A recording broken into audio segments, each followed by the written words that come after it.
بسم اللہ الرحمن الرحیم۔ السلام علیکم ناظرین، آج ہم آپ کو ایک ایسے شخص کا واقعہ سنائیں گے جس نے قرآن مجید کی بے حرمتی کی اور اس پر اللہ کا ایسا قہر اور عذاب نازل ہوا کہ اسے دیکھ کر کافر بھی کلمہ پڑھنے پر مجبور ہو گیا۔ اس لیے آپ تمام لوگوں سے گزارش ہے کہ اس ویڈیو کو آخر تک ضرور دیکھیے گا۔ ویڈیو اگر پسند آئے تو اسے لائک کر کے اپنے دوستوں کے ساتھ ضرور شیئر کیجیے گا اور کامنٹ میں استغفار لکھنا ہرگز نہ بھولیے گا۔ ناظرین، یہ واقعہ ایک قوم میں پیش آیا۔ وہاں ایک شخص تھا جس کا نام محمد فضل بخش تھا۔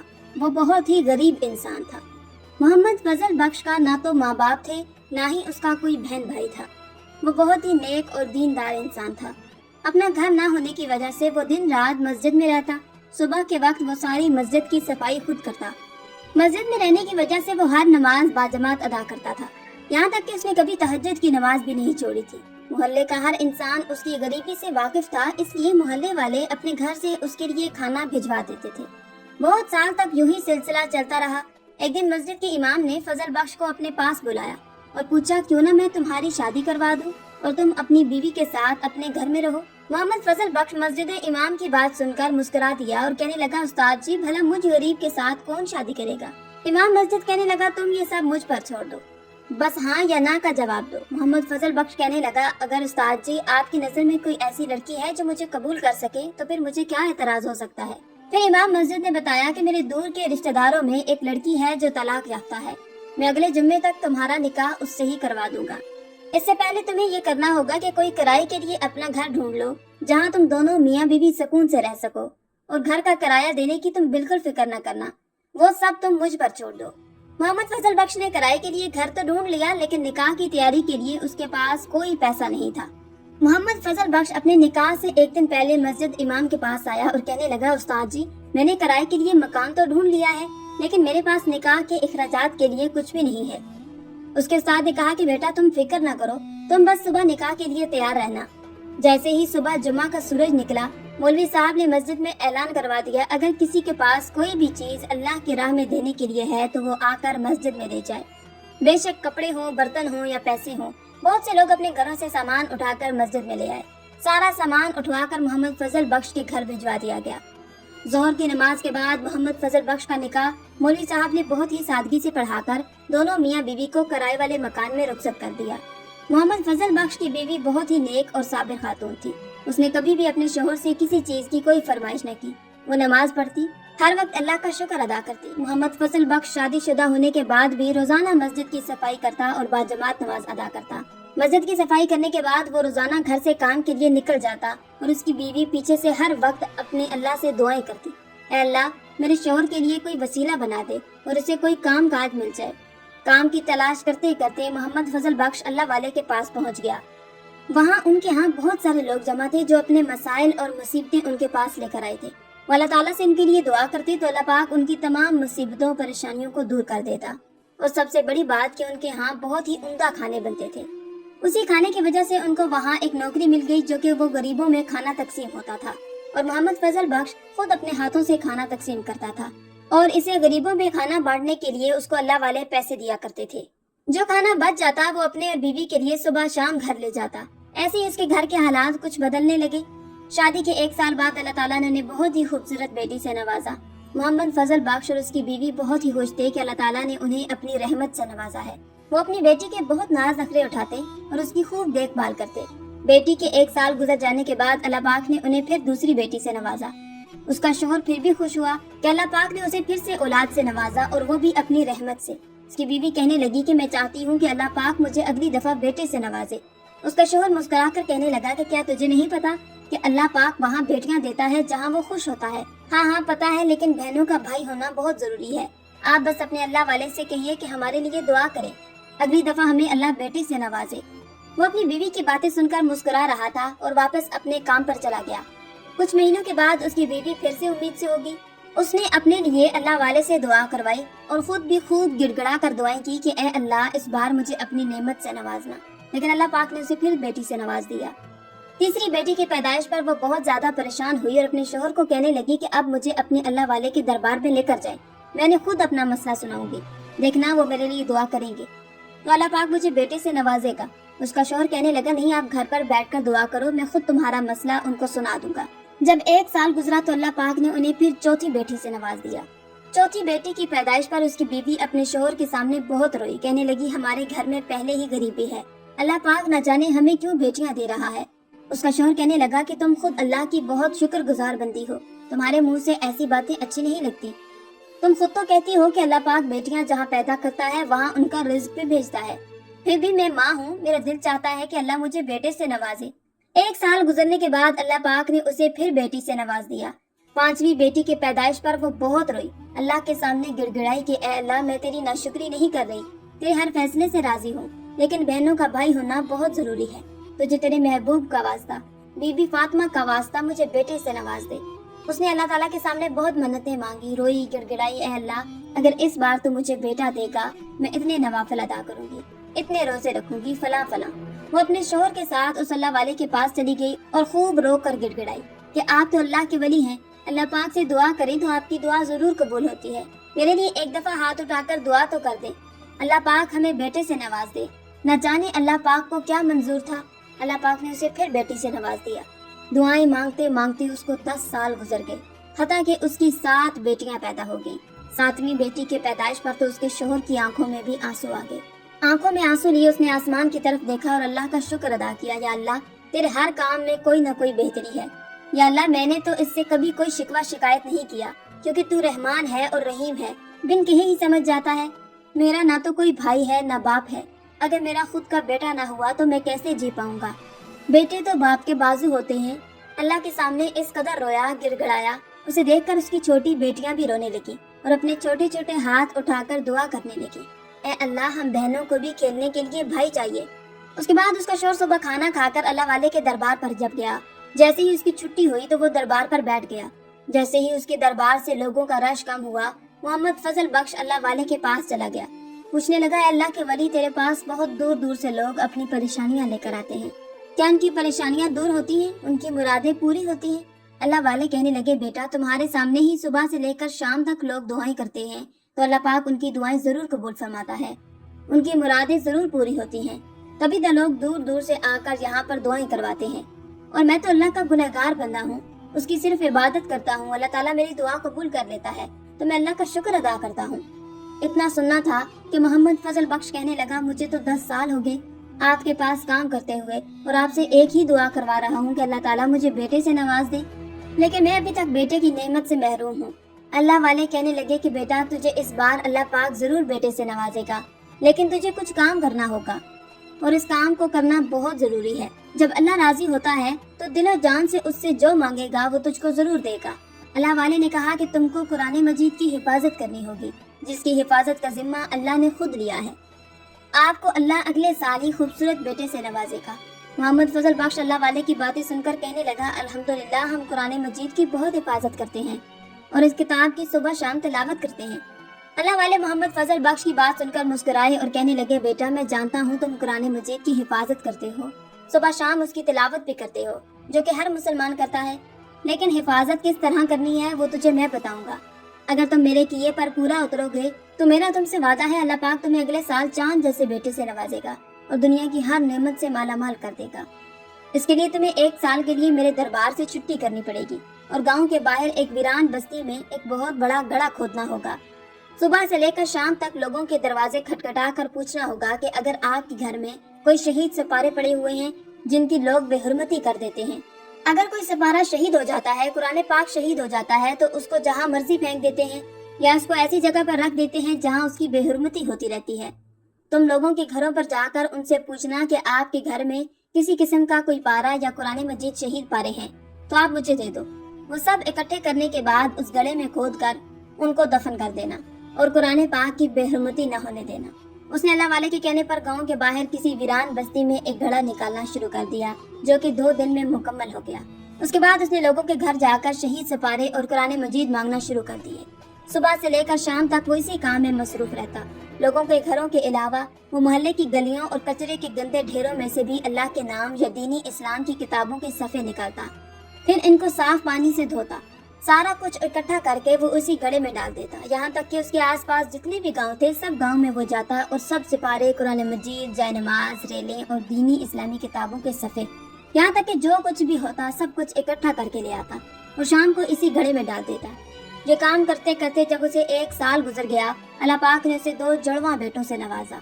जब उसके 2 जुड़वा बेटे हुए तो उसकी खुशी की कोई इंतहा न रही। ये खुशी की खबर सुनाने के लिए वो सबसे पहले अल्लाह वाले के दरबार गया और जाते ही उसके कदमों में गिड़गिड़ा कर खुशी से रोना शुरू कर दिया।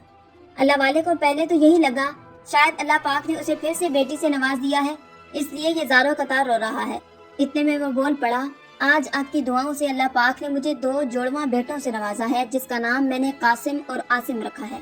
भले ही मैं बहुत गरीब हूँ, फिर भी आपको जो मांगना है मुझसे मांगिए, मैं आपकी हर ख्वाहिश को पूरा करूँगा। उसकी बातें सुनकर वो मुस्कुराए और कहने लगे, हम बुजुर्गों को दुनिया की किसी चीज का कोई वास्ता नहीं, सिवाय अल्लाह और उसके रसूल के और उसकी इबादत के, हम इसी में खुश हैं। मैं तुम्हें बस एक नसीहत करूँगा, तुम कभी भी ये काम मत छोड़ना और आगे अपने बेटों से भी ये काम लाजमी करवाना। बाकी के सब काम तुम अल्लाह पर छोड़ दो। अल्लाह वाले की बातें सुनकर वो अपने घर आया। उसने देखा उसकी बीवी और बेटियों के चेहरों पर खुशियां झलक रही थी। उसने घर आकर अपनी बीवी से कहा कि अल्लाह ने मुझे आज जिंदगी की सबसे बड़ी खुशी से नवाजा है, इसलिए मैं चाहता हूँ कि इस खुशी में कोई अनोखा काम करूँ जिससे मेरा अल्लाह और दुनिया वाले दोनों खुश हो जाएं। उसकी बीवी पहले तो समझे शायद कोई लवाजमात बनाकर लोगों में तकसीम होंगे या कोई चीज बनकर अल्लाह की राह में तकसीम होगी। बीवी कहने लगी कि ऐसा कौन सा अनोखा काम करेंगे जिससे अल्लाह और दुनिया वाले दोनों खुश हो जाएं। उसने कहा कि मैं चाहता हूँ गांव में जितने भी घर हैं सभी के घरों में एक एक कुरान मजीद देकर आऊँ, क्योंकि इसी कुरान मजीद की बदौलत से अल्लाह ने मुझे इतनी बड़ी नेमत से नवाजा है। उसकी बीवी अपने शोहर की बात सुनकर बहुत खुश हुई और कहने लगी, हाँ हाँ, इससे हमारा अल्लाह और दुनिया वाले सारे बहुत खुश होंगे। इससे अगले ही दिन उसने अपने घर पर कुरान मजीद मंगवाए और गाँव के सभी घरों में बांट दिए। उसका यह कारनामा सभी गाँव वालों को बहुत पसंद आया। सभी लोगों ने कुरान मजीद को बड़े प्यार और मोहब्बत से कबूल किया। उसके बेटे जैसे ही 7 साल के हुए तो उसने अपने बेटों को भी कुरान मजीद हिफ्ज करने के लिए मदरसे में दाखिल करवा दिया और अपनी बेटियों को भी दीनी और दुनियावी तालीम दोनों सिखाई। मोहम्मद फजल बख्श को कुरान मजीद की हिफाजत करते करते तकरीबन 20 साल गुजर गए। 20 साल गुजरने के बाद उसने अपनी सारी बेटियों की नेक और शरीफ घराने में शादियां कर दी। उसने अल्लाह का खूब शुक्र अदा किया कि मेरी बेटियां इज्जत से अपने घरों में चली गईं। उसके दोनों बेटे हाफिज़े कुरान बन गए। एक बेटे ने अपने गांव में ही छोटा सा मदरसा बनाकर वहां गांव के सभी लड़कों को कुरान मजीद की तालीम देता। दूसरा बेटा कासिम अपने बाप के साथ कुरान मजीद की हिफाजत के लिए मशगूल रहता। एक दिन कासिम ने अपने बाप से कहा कि बाबा जान, मैं चाहता हूँ बैरून मुल्क जाकर खूब मेहनत करूँ और खूब पैसा कमाऊँ और इस पैसे से अपने भाई के लिए बहुत बड़ा मदरसा बनाऊँ, जहाँ पर दूसरे गांव के लोग आकर यहाँ तालीम हासिल करें। उसका बाप कहने लगा कि बेटा, मैंने तुझे बहुत ही मन्नतों और मुरादों से अल्लाह से मांगा है, इसलिए मैं नहीं चाहता कि मैं अपने बेटे को कभी भी अपनी आंखों से दूर करूं। अल्लाह ने मुझे जितना दिया है मैं इसी पर शुक्रगुजार हूँ। बेटा कहने लगा कि बाबा जान, जिसे इतनी मन्नतें और दुआओं से मुझे मांगा है, फिर उसी पर भरोसा करके मुझे बैरून मुल्क जाने की इजाजत दे दे। यहाँ का काम आप और आसिम भाई संभाल लेंगे, मेरी फिक्र मत करना। अच्छा बेटा, ठीक है, जैसे तुम्हारी मर्जी। ये कहकर मोहम्मद फजल बख्श खामोश हो गया। लेकिन तुम बैरून मुल्क जाओगे कैसे? बाबा जान, आप इसकी फिक्र मुझ पर छोड़ दें। मैं अकेला नहीं बल्कि गांव के और भी 3-4 लड़के मेरे साथ जा रहे हैं। तकरीबन 1 महीने तक कासिम ने बैरून मुल्क जाने की मुकम्मल तैयारी कर ली। जैसे जैसे कासिम का बैरून मुल्क जाने का वक्त करीब आ रहा था, उसके माँ बाप उदास रहने लगे, क्योंकि 2 दिन बाद उसने जाना था। माँ हर वक्त अपने बेटे के लिए दुआएं करती कि ए अल्लाह, मेरे बेटे को अपनी हिफ्ज़ व अमान में रखना। मोहम्मद फजल बख्श खुद तो परेशान होता, लेकिन अपनी बीवी के सामने दिलेरी से कहता, अल्लाह ने हमें 2 शेरों से नवाजा है, इसलिए अल्लाह पर भरोसा रखो और सब कुछ उसी पर छोड़ दो। जैसे ही 2 दिन बाद एयरपोर्ट जाने का वक्त आया, कासिम और उसके माँ बाप सब उसको एयरपोर्ट पर छोड़ने के लिए रवाना हुए। एयरपोर्ट पर कासिम की माँ और उसके बाप और भाई सब ने उसे प्यार से रुखसत किया। कासिम की माँ ने अपने बेटे को गले लगाते हुए कहा, मैं तुम्हारे लिए दुनिया जहान की एक बहुत ही कीमती चीज लेकर आई हूँ। खूबसूरत गिलाफ में लिपटा हुआ कुरान मजीद था। उसने अपने बेटे के हाथ में थमा दिया। बोली, बेटा, जब भी तुम्हारे ऊपर कोई मुश्किल आए, देखो इसे खोलकर पढ़ लेना और अपने अल्लाह को याद करना। बेटा मुस्कुराकर कहने लगा, अम्मा जान, आपको तो पता है मैं हाफिज़े कुरान हूँ, मेरे सीने में मुकम्मल कुरान पाक छुपा हुआ है। बेशक बेटा, तुम हाफिज़े कुरान हो, मुझे पता है, लेकिन फिर भी मैं चाहती हूँ तुम इसे अपने साथ लेकर जाओ और इसे वहाँ जाकर लाजमी पढ़ना, दूसरों को भी पढ़ाना। बेटे ने माँ के हाथों से कुरान पाक लिया और बैग पकड़ा और अपने दोस्तों के साथ जाकर फ्लाइट पर बैठ गया। 2 दिन के बाद फ्लाइट इटली में पहुँच गई। कासिम और उसके दोस्तों को काम ढूंढने के लिए बहुत ज्यादा परेशान नहीं होना पड़ा। बहुत ही जल्द इटली में उनको करने के लिए काम और रहने के लिए जगह मिल गई। लेकिन मसला ये था कि जिस फैक्ट्री में कासिम और उसके दोस्त काम करते थे, वहाँ का बॉस एक गैर मुस्लिम इंसान था। वहाँ हिंदू, मुस्लिम और गैर मुस्लिम सब मिलजुल कर काम करते थे। उस फैक्ट्री का मालिक बहुत ही अमीर और ऊंचे खानदान का लड़का था। उसने अपनी फैक्ट्री में 1 लाख से ज्यादा मुलाजिम रखे हुए थे। जो उसके पीछे उसकी फैक्ट्री में काम करते थे। उसने अपनी फैक्ट्री में जगह जगह कैमरे लगवाए हुए थे ताकि उससे कोई भी काम छुप न सके। वो 24 घंटे अपने मुलाजमों पर नजर रखता था क्योंकि हर चीज उसके कैमरे में रिकॉर्ड हो जाती थी। उसका बॉस अपने असूलों का बहुत पक्का और सख्त था। अगर कोई भी मुलाजिम उसके असूल से पीछे हटता, उसके हुक्म की खिलाफ वर्जी करता तो वो उनकी आधी सैलरी कम कर देता। इतवार वाले दिन के अलावा मुलाजिम उसकी फैक्ट्री में दिन रात काम करते। जो मुलाजिम रात को 12 घंटे ड्यूटी करते थे वो फिर सुबह 12 घंटे सुकून करते और सुबह वाले मुलाजिम रात 12 घंटे काम करते। कासिम और उसके साथ वाले दोस्त सुबह के वक्त फैक्ट्री में काम करते थे। कासिम अपने काम के साथ साथ 5 वक्त बाजमात नमाज अदा करता। कासिम सुबह काम पर जाने से पहले 2 घंटे पहले उठ जाता। वो उन 2 घंटों में रोजाना ऊंची आवाज में कुरान मजीद की एक मंजिल तिलावत किया करता था। उसकी तिलावत करने की वजह से जितने भी मुसलमान मुलाजिम थे वहाँ पर काम करते थे, सब उससे बहुत खुश होते क्योंकि अल्लाह ताला ने उसे ऐसी आवाज और खूबसूरती दी थी कि जब भी वो कुरान मजीद की तिलावत करता उसकी आवाज और भी खूबसूरत हो जाती। हर मुसलमान भाई उसकी तवज्जो से तिलावत सुनते थे, यहाँ तक कि गैर मुस्लिम मुलाजमों को भी उसकी आवाज अपनी तरफ खींच कर ले आती। कुरान मजीद की तिलावत के बाद कासिम वहाँ पर बैठे 5 सारे मुलाजमों को दीन इस्लाम का दर्स देता। उसके साथ रहने वाले लड़कों के दिलों में कासिम की बातें असर करने लगी। जैसे जैसे ही अजान होती कासिम फैक्ट्री के सारे काम छोड़कर नमाज के लिए चला जाता और जाते वक्त दूसरे लड़कों को भी नमाज की दावत देता। कासिम को देखकर और भी लड़के नमाज पढ़ने के लिए उसके साथ चले जाते। जब ये बात फैक्ट्री के बॉस को पता चली तो उसने कासिम को पास बुलाकर कहा, तुझे मेरे असूलों का पता है? मैंने कभी भी अपने हुक्म की खिलाफ वर्जी किसी को करने नहीं दी। तुम सुबह भी काम के लिए लेट जाते हो, तुम्हारी वजह से दूसरे लड़के भी तुमको देखकर लेट हो जाते हैं। ऊपर से तुम हर काम छोड़ छाड़ कर नमाज के लिए चले जाते हो। मैं इस महीने तो तुझे तुम्हारी सैलरी दे दूंगा, लेकिन अगले महीने भी तुम्हारा सिलसिला यूं ही चलता रहा तो मैं तुम्हारी सैलरी आधी कर दूंगा। कासिम अपने बॉस की बातें चुपचाप सुनता रहा, बिना किसी बात का जवाब दिए वो बाहर आ गया। बॉस की बातों का कासिम के रवैये पर कोई फर्क न पड़ा। वो बिल्कुल पहले की तरह सुबह काम जाने से पहले 2 घंटे पहले उठता, रोजाना कुरान पाक की तिलावत करता, उसके कमरे में जितने भी लड़के थे सबको दीन की दावत देता, नमाज के वक्त फौरन हर काम छोड़कर नमाज अदा करता। जब फैक्ट्री के बॉस को यह बात पता चली कि कासिम के ऊपर मेरी बातों का कोई असर नहीं हुआ, वो गुस्से से आया। उसने अगले महीने उसकी आधी सैलरी कम कर दी।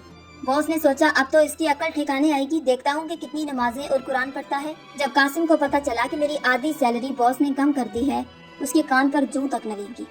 वो पहले की तरह काम करता, हर वक्त नमाज पढ़ता, बल्कि उसका असर बाकी फैक्ट्री के लोगों पर भी होना शुरू हो गया। वहाँ पर जितने भी मुसलमान लड़के थे कासिम को देखते ही फौरन काम छोड़कर उसके साथ नमाज पढ़ने के लिए चले जाते। जब ये बात फैक्ट्री के बॉस को पता चली तो उसे मजीद गुस्सा आया।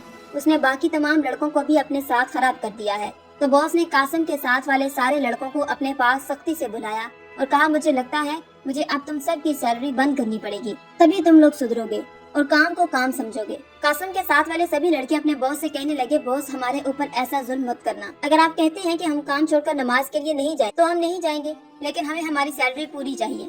कासिम इन सब की बातें चुपचाप सुनता रहा। तभी बॉस ने कासिम से पूछा, हाँ भाई तुम्हारा इस बारे में क्या ख्याल है? कासिम ने नरमी वाले लहजे से अपने बॉस को कहा, आप बेशक मेरी आधी सैलरी कम कर दें, लेकिन मैं कभी भी अपने काम के लिए नमाज और कुरान मजीद की तिलावत करना नहीं छोड़ सकता, क्योंकि ये तो आपका असूल है। जो अपना काम छोड़कर किसी दूसरे काम के लिए जाता है तो आप आधी सैलरी देते हैं, लेकिन जी हमारा भी असूल है, जो अल्लाह के हुक्म की खिलाफ वर्जी करता है तो हमारे अल्लाह की भी उस इंसान के लिए बहुत सख्त सजा है। माफ करना आप, मैं कभी भी ये काम नहीं कर सकता। बॉस कहने लगा, मुझे तो ये है कि मैं तुम्हें आधी सैलरी अब दे रहा हूँ, इसी वजह से अब तुम नमाज के लिए अपना काम छोड़कर नहीं जाओगे, लेकिन तुम तो बहुत ढीठ किस्म के इंसान हो।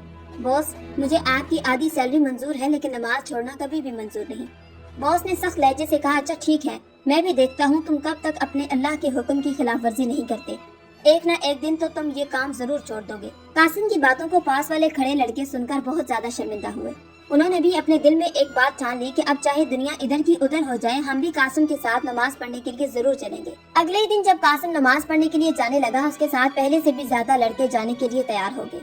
जब इस बात का कासिम के बॉस को पता चला, उसने कुछ न कहा, बस उन सभी लड़कों को आधी सैलरी कम कर दी। इतवार वाले दिन फैक्ट्री से जब सब लड़कों को छुट्टी होती तो कासिम वहाँ सब लड़कों को इकट्ठा करके अपने नबी पाक की सुन्नतें बताता।